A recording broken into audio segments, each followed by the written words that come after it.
L'instant écho ce mardi à 8h48, c'est avec Thibaut de Barcy. Bonjour Thibaut. Bonjour. Notre fanat de paiement, disons, va nous parler d'un rapport très attendu, un rapport annuel attendu justement par le monde du paiement. C'est celui de la société de consultance Capgemini. Alors, quels sont les grands enseignements de ce rapport ? Alors, il est très attendu parce qu'entre autres, d'abord, il y a une prédiction qui est importante. On compte d'abord le nombre de paiements totaux dans le monde. Alors, on est à 785 milliards, donc ça fait à peu près une centaine par terrien. Hein.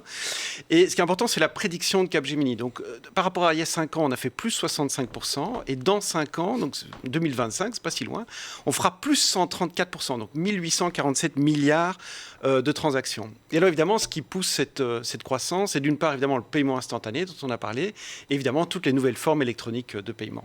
Alors, quelque chose me dit que vous allez parler des paiements B2B, business to business, en entreprise. Donc, mais peut-être que mon flair me trompe. Voilà, c'est un des moteurs, c'est évidemment un des moteurs de la croissance. Alors évidemment, le B2B, c'est un peu différent des paiements entre vous et moi, Julien, parce que on parle souvent de sommes très importantes et souvent de manière, ça va très très loin en termes de frontières. Et donc généralement, ça complique et ça ralentit énormément les choses.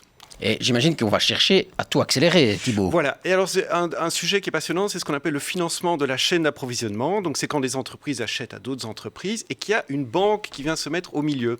Et donc, en fait, là, le vendeur, il n'est pas payé par l'acheteur, il est payé par la banque de l'acheteur. Alors, l'avantage, c'est quoi ? D'abord, il reçoit son argent tout de suite, il est sécurisé. Et l'acheteur, lui, il va avoir un crédit. Parce que oui, le paiement fractionné, buy now, pay later, c'est aussi pour les entreprises. Et donc, tout le monde est content. Pourquoi ? Parce que des deux côtés, on améliore la liquidité et de l'acheteur et du vendeur. Et est-ce qu'il y a du nouveau sur ce terrain-là ? Oui, donc en B2B, il y a deux grands outils qui sont utilisés. Le premier, c'est les cartes de crédit virtuelles. Donc les cartes de crédit, c'est pas que pour aller faire du shopping le week-end.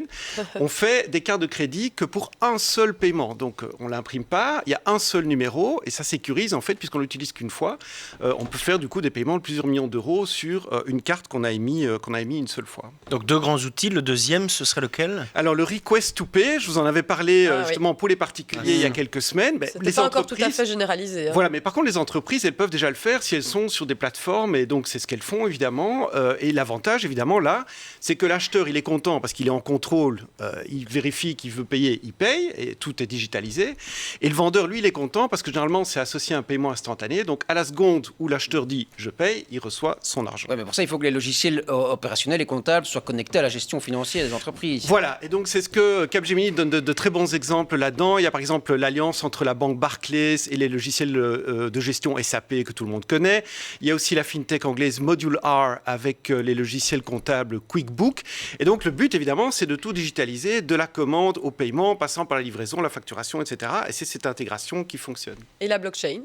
Eh bien justement, par exemple la banque JP Morgan, pour accélérer les transactions entre entreprises et trésoriers, ils ont créé leur propre crypto, ça s'appelle la JPM Coin, comme JP Morgan, leur propre réseau blockchain et leur propre réseau de messagerie auxquels plus de 400 banques sont connectées. Donc voilà, ça c'est aussi un moyen d'accélérer les paiements B2B. Oh, merci beaucoup Thibaut.